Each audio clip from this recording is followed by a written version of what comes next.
Alright, you guys are about to make the call right now, so let's do this thing. Alright, and click, call, and let's see if it works. Clicking, ringing. Hello, Abby? Hello? Hello, Abby? Yes, hey, Reggie. Hey, Abby, what's it called? I'm so sorry about this miscommunication.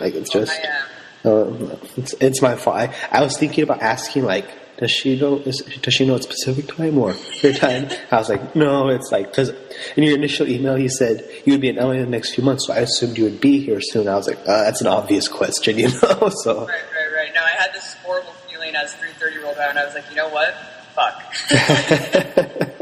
Oh, no. Because that's just from DC now, booking guests and stuff. I always know to be like, okay, where are you located? And I just completely skip my mind. But I hope this can work. Oh, yeah. What's it called? I wasn't able to download the Audacity because it's not compatible, but I am using GarageBand, so that's it's recording all our audio, so it should be. Let me go ahead and turn off my air conditioner so there's no extra sound. Oh, okay, cool. Thank you very much.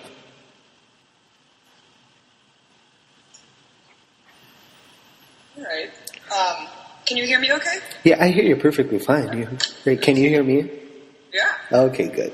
What's it called? Yeah, this is just a friendly reminder to you, our viewers, listeners. What's it called? This is not firing line, and I'm not William F. Buckley. I just got out of bed, right when you texted me, and I was like, oh god. Well, so I just turned my laptop on and did all this, and so yeah, got it already.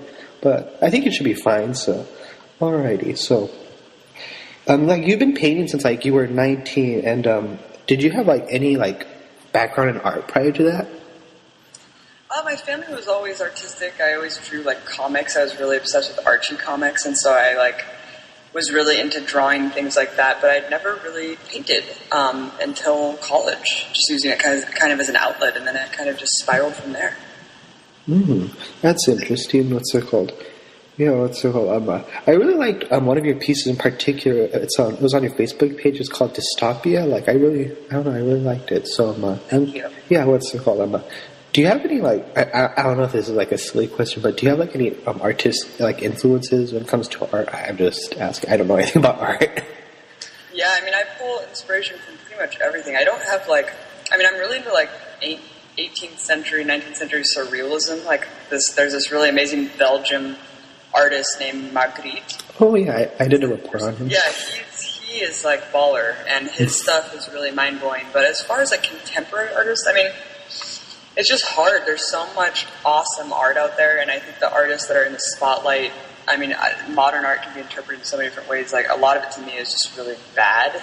I'll go into art galleries now, and I'm just this is not. It's just almost all about the branding, and who's in the circles and who can get their stuff out there. So what's really awesome is just seeing graffiti and street art and pulling inspiration from just things around you instead of the artists that are popular today. I see.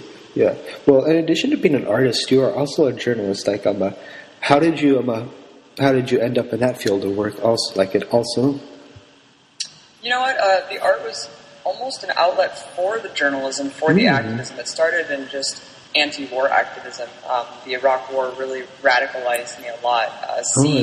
Being a college sophomore, or freshman rather, living in the dorms, and my ex-boyfriend from high school had gone to the military because of 9/11, and so I was kind of just becoming more conscious, more aware of what U.S. foreign policy had done to the rest of the world, kind of the effects of globalization, and learning about sociology and political science, and opening my eyes to the bigger picture from what I had learned, in my suburban town growing up. And then on top of that, seeing the warfare being pushed down our throats to invade a sovereign nation that had nothing to do with 9/11. And I was just what in the hell is going on? And then seeing kind of the media pushing the same narrative, really coalescing party lines. There was no differentiation between the Republicans and Democrats at that time. Everyone was all full force ahead. Let's invade these countries and erode all the civil liberties here. So I got super into anti-war activism at that time. And then from anti-war activism, I realized that the media censorship about the activism, about these things that were going on, the media towing the line for the establishment, is the real crux of the issue, because without a media platform, you cannot articulate about anything. I mean, so really whatever issue you're involved in, if you don't have a platform to put it out there, then it's not going to be heard. So really the media battle is where I realized where I wanted to be, and going from that, just growing my own platform and trying to get messages out there about a whole different, all these different causes. So I see. I guess well, it kind of ties into my next question. I was going to ask if you had always been. What's it called? I'm sorry for this interruption. What's it called? I just realized at this whole program I forgot to play any more new music files, which I was planning on doing during during my talk parts. So what I'm gonna do is I'll play them because I have no choice in the matter. I have to play them. So what I'm gonna do is I'm gonna play them really, really quietly in the background of the interview. So yes, let me get this primed, and you guys can listen to the rest of the interview. I'm so sorry about this. I don't know, I wasn't made for these times, like that Beach Boys song. All right, let me get this stupid thing in there. Oh wait. Oh, there's already... No. We already played this one. Okay, here we go. You see, I'm playing it on the CD player, so I don't have to operate the computer, because it's more simple, and I kind of need that right now. So let me turn on this stupid thing. All right.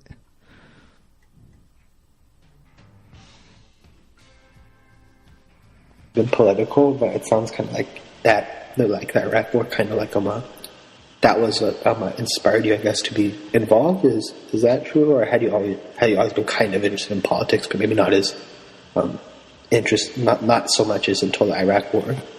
Yeah.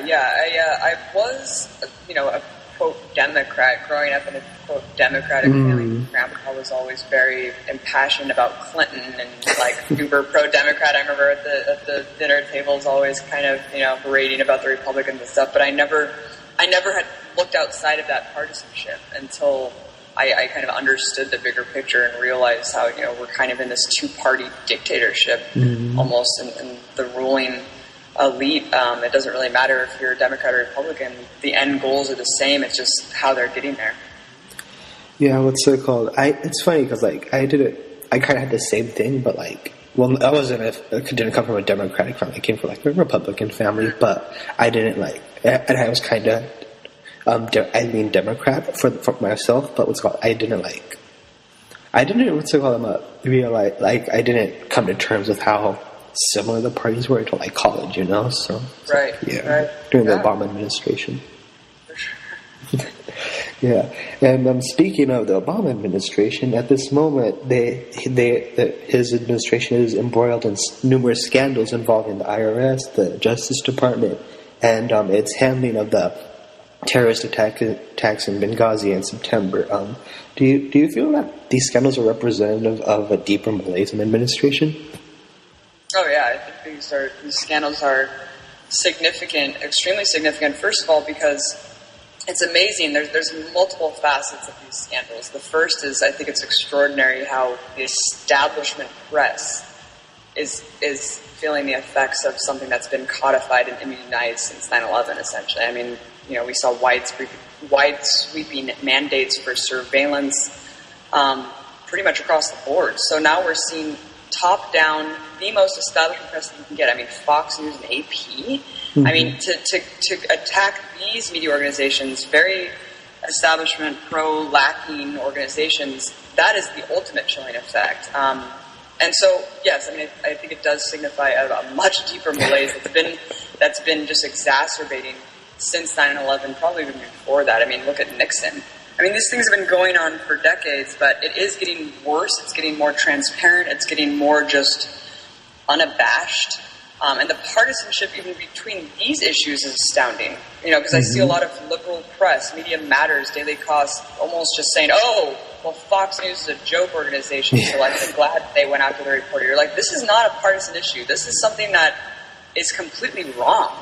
And the IRS thing, saying well, these people, they talk about how they shouldn't pay their taxes, so we shouldn't be surprised that they're coming down on them. You're like, this is illegal. You realize that targeting people for their political beliefs is illegal. It doesn't matter if you don't like the Tea Party, if you don't like Fox News. This is something that goes across party lines. This is something that's completely illegal. We should not stand for it. And the partisanship is sickening, and it's very destructive.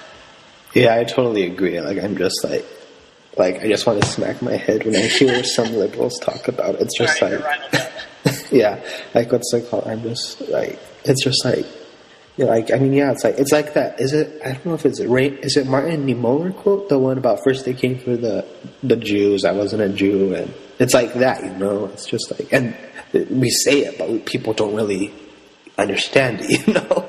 It's like gay. I like to think about it like gay rights. It's like Okay. all like very extreme right wingers or whatever, people who are very vehemently anti-gay. It seems like their tune always changes when someone's gay and their family or their son Yeah, is yeah. gay, and they're like, okay, it hits you at home, and so it's Yeah, like, you're right. Once you are personally affected, and you're like, wait, maybe being gay isn't like. It isn't an aberration, it's something that's normal, like my son, my daughter, my cousin, my brother, like all these people, and it's kind of the same thing, just on a bigger level. It's like, once they come for you, but then it's going to be too late. They've been coming for Muslims for the last 10 years. Yeah. They're coming for these very establishment journalists, and what's even scarier about, I mean, it's very obvious, but it needs to be said, is the chilling effect that happens when these measures take place and come out to light. Because all these journalists and these organizations, you do these things to get your sources to tell you things. Like, that's how journalism works. That's how investigative reporting works. You coax your source into giving you information, and then you report on that information. But once it comes out that the establishment is surveilling and spying and actually calling you a co-conspirator for simply doing your job as a reporter, that's when there's a really slippery slope, because then you're going to have, not only are you going to have journalists not wanting to take the chance to seek out this information, but you're not going to have sources wanting to give it, because they're going to think, I'm going to go to prison. I'm going to go to jail if I even try to get this information out there, let alone the journalists who are trying to get these sources to tell them. So this is a very scary, scary situation. It's a very scary climate of fear. It's an ice-cold effect on an already chilled climate of censorship and information suppression. Well, it sounds pretty bad, just looking on the outside and looking in, it's just like, wow, like, I don't know, what's it called? I don't know, like, and, so, it's interesting, like, these kind of issues, like, it's, like, I mean, like, how these scandals came out at the same time, like, they weren't ever talked about before the election, like it was always just like, the dark days of the Bush era behind us, there's no censorship, no torture, no war, it's all gone. And then all of a sudden after the election, it comes out, oh, well, actually the DOJ's been wiretapping the Associated Press's phones, it's just kind of suspicious. It is kind of suspicious. It's just amazing how, during, before the election, none of these issues, and then all the Democrats would say, well, we don't want to be too hard on him, you can't change a horse midstream, let's get him in again, and then he's going to really do all this yeah. wanting to. You're like, no, that's even less of a reason. He's not going to do S-H-I-T. I'm sorry if I... It's fine. I don't mind personally, but... Yeah. Anything, once he gets in again, that's even less of a reason for him to even go through with anything. I mean, it's just amazing, the apologists for this administration just hoping for that change that he promised 5 years ago. It's like, I'm sorry, but if his policies over the last 5 years has not convinced you enough that he has no conviction and he doesn't care about the rule of law or human rights at all, then I have no idea, like, it's a complete lost cause. I mean, it's just astounding. And I think it's honestly more damaging than during Bush, because arguably, like, the whole liberal establishment, I mean, gatekeeping kind of and continuing to adhere to the foreign policy agenda and the national security state is very damaging, because this is a highly influential group of people running, media operations, New York Times, all these establishment operations that are geared toward the liberal elite and like the more intelligent sphere of society, I guess, or like the educated. And I hate to say that, but I think it's just a very destructive, damaging thing to perpetuate the two-party system and to not question as hard as you would Bush, the same president who's continuing the same policies, if not worsening them. Yeah, I totally agree about that. Like, and it's just like, it's interesting how you brought the national security and like police state agenda. What's it called? If you think, like, a lot of people like to attribute that to Bush, but if you really think about it, it started with Truman, a Democrat, after World War II. Yeah, it's just, I don't know, it's just so, I don't know, like, it's so for, like, I'm of the opinion that Democrats during the Bush administration were never anti-war, or, like, well, maybe the rank and file ones, but like ones in Washington D.C. or whatever, they were never anti-war, or anti-police state. They were just anti-Bush, so yeah. Yeah, what's it called then? Like, what's it called? Let's see. But last week, speaking of the erudite president, last week he gave a speech on national security when he was interrupted by a heckler who, about his failure to close Guantanamo Bay and launching drone strikes in Pakistan and Yemen in particular. She was carried out and called rude and disrespectful by many of the same, polite liberals we were talking about, So, yeah, what did you think of that, Well, I know that woman. I knew it. Okay. Heard her speaking. Her name's Medea Benjamin, and she runs Code Pink. And I'm in the newsroom, so I'm hearing all the things that go on in real time. There's like 5 giant flat screens playing all these different stations. So I heard her yelling, and I was like, oh my god, it's Medea Benjamin. It's awesome. And then she just kept going, and I was like, first of all, how have they not kicked her out yet? It's so funny. But she totally, what was funny about that, well, I think it's absurd to say that she's disrespectful. It's disrespectful to kill people without trial or court. I mean, let's look at what's really disrespectful and dehumanizing here. It's the president's policies that are being perpetuated around the world. So kind of interrupting him and calling his bluff on some absurd, baseless rhetoric is not really the issue here.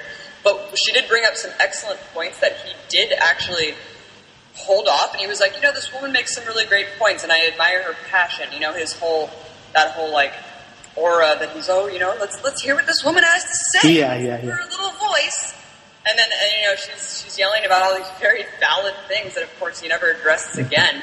Yeah. And I completely agree with her. I mean, the whole thing about Guantanamo is so absurd. Probably the most absurd thing of all, while I am drones. But Guantanamo in itself, he could close it today. I cannot tell you how many people justify him keeping it open because they think he tried Congress. It's all Congress blocking him to do so. No. In the 2013 NDAA, the National Defense Authorization Act, there is a clause that is a national security waiver that gives him total executive authority to close the facility 100% if he wanted to this moment. The thing is, he won't do it because he doesn't want to. He doesn't want to. Even his drone architect, John Bellinger, came out and said to a think tank in D.C. very recently, he was like, look, Obama is avoiding Gitmo altogether. He was like, he knows it's bad press. And this is someone who works closely with Obama and who's drafted his drone policy. So this is someone who's very an insider. He said he doesn't want to close it. He's been dealing with the issue by ramping up drones because he doesn't want to deal with capturing suspects and torturing them and keeping them in Gitmo because it just looks so bad. So he's just killing them now. He's just shooting them down and killing them. It's amazing to hear someone who's an integral member of the administration come out and say that he's opting to not capture suspects and put them in Gitmo because he just wants to kill them because it's cleaner and looks better for him. I'm sorry, but anyone who can look at Obama and say, oh, he means well, his hands are tied, it's a complete fallacy. It's illogical. It's just a blind faith at this point because his words and actions completely counter that. Yeah, what's it called? It's just obviously, as seen by his wiretapping of the AP phones and watching Tea Party groups, he is very, very concerned about the media, the media perception, not just the media perception, but the perception of him, And about Medea Benjamin heckling him. I can't help but think of a George Carlin quote. He says, during one of those patriotic orgies of self-congratulation that followed the First Gulf War, as General Schwarzkopf was bragging about dropping fire on women and babies, a protester interrupted his speech. The man who had killed a few 100,000 civilians continued to speak. The protester was charged with disturbing the peace. How Orwellian is that? Yeah, it is. It's just very, very, and very true, just as true now as it was when he wrote it and when the news bring the pork chops. We're living in Orwellian times, my friend. I mean, the first thing Obama said during that speech was, "This is the price we pay for freedom." I mean, if that concept alone doesn't reckon the most Orwellian of Orwellian concepts, then I don't know what does. Because I just can't help but think 10 years back when Bush said freedom isn't free. I mean, these are these weird phrases that are used for propaganda to galvanize people and be like, yeah, well. We need to fight terrorism so we can be free. It's like, dude, have you not learned at all, or have you not looked around for the last 10 plus years? Like, killing over 1 million people in the Middle East, I'm sure the number is astronomically higher than that. That was based just in Iraq in 2007, so you can imagine how much larger the numbers are now. Just that alone, squandering trillions of dollars. There's an estimated, I think it's going to be $7 trillion, according to a new Harvard study, just for Afghanistan and Iraq together. $7 trillion squandered for death and destruction, for global hegemony. That's okay. So even if you took that into account and said, well, that was all necessary so we could be free. Look at the state of quote freedom in the U.S. since all these policies have been enacted. No more privacy, zero Fourth Amendment. We saw that. I mean, that's completely overridden. You can just go. We saw that in Watertown. Militarized police officers can come into your home if there's some sort of justification from the top down to search your homes. No warrant, nothing. The Fifth Amendment.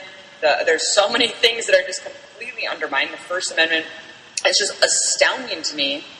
And also the NDA in 2012. I mean, the fact that now we can be held indefinitely without trial, like to fight this grandiose concept of a war against the tactics. So if you're looking at just that statement, that blanket statement, it's so flipped upside down. It makes me laugh. And it's like, how do these people even get away with repeating this kind of rhetoric when it's so blatantly false? It's such a blatant mischaracterization of everything that's happened since all of this went down. I mean, it's been going on, of course, much longer than 9/11. This is just a symptom of a much larger disease, but it's just laughable. Yeah, what's it called? Like, it's just, I don't know, like, it's just so bad. Like, it kind of makes you lose faith in, like, the American people, You kind of just like, oh God, these people don't care, Like they're just happy their guy is in office, they're team players in office, and most of them don't even care about it. Most of them are just like watching like the Jersey Shore or whatever, It's just like, oh my God.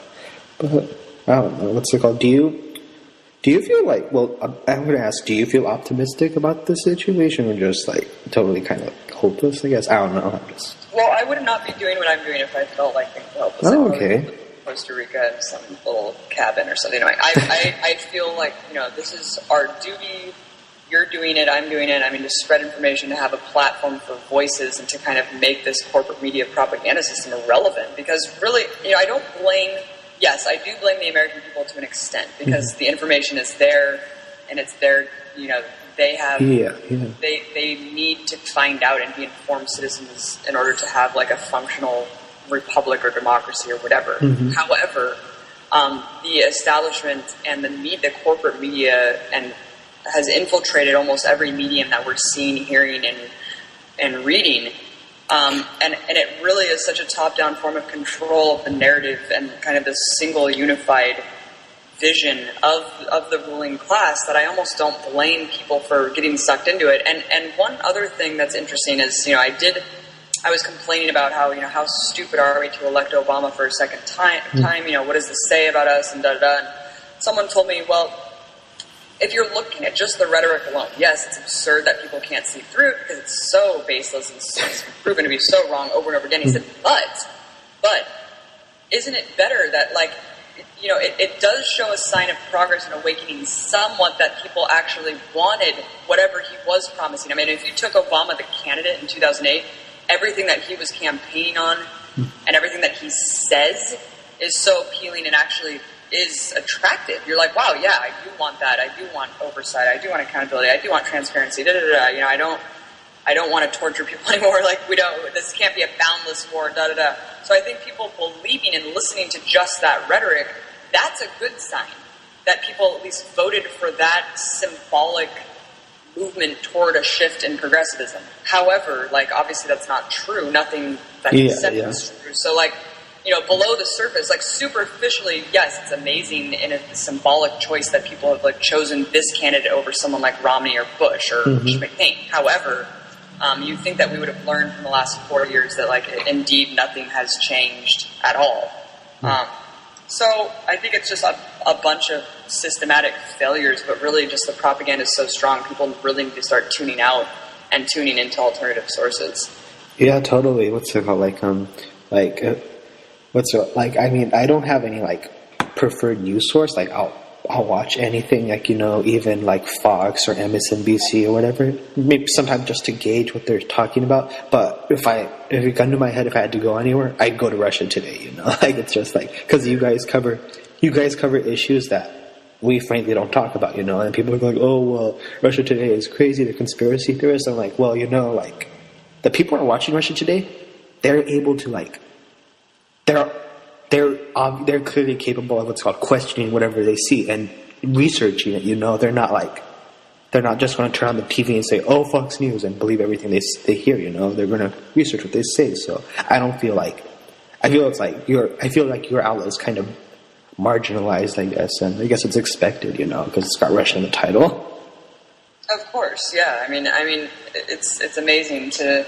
It's actually the most pathetic logical fallacy of all time to discredit an entire network. I mean, there's some good things on Fox News. You can look at Fox affiliates and see some network and completely discredit everyone under this umbrella is the most lazy, childish, ad hominem thing you could ever do. And to also, even the word conspiracy theory is such an ad hominem, lazy dismissal of anything that just challenges your worldview that it's just pathetic.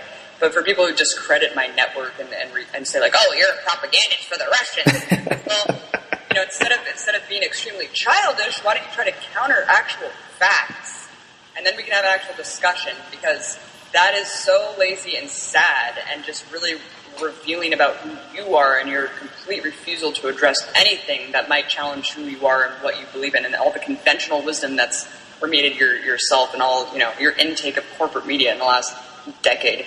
So I think, you know, every network has problems, and there's a lot of good that you can find with a lot of news agencies, even if they are, you know, owned by MSNBC or Rupert Murdoch or Ted Turner. But I think it's just, yeah, like you said, finding your own truth and constructing whatever you feel like is the strongest thing, backed up by whatever facts are available from all these networks. I mean, I don't think that people should only watch RT. I don't think people should only watch Fox. I think watching all of it and kind of seeing the different sides of things. But RT is so special and unique because it's completely, we're able to criticize corporations. Like, I don't think people understand how important that is, that you can criticize the corporatocracy. And you cannot do that pretty much anywhere else because of how much you rely on corporate funding. So, you know, as much as people want to talk ish on RT and my show and stuff, for that angle, like, I mean, it's an amazing platform, an amazing opportunity to be able to criticize U.S. imperialism, U.S. hegemony, and corporatocracy, which to me are the strongest things that need to be criticized and looked at and, like, questioned right now.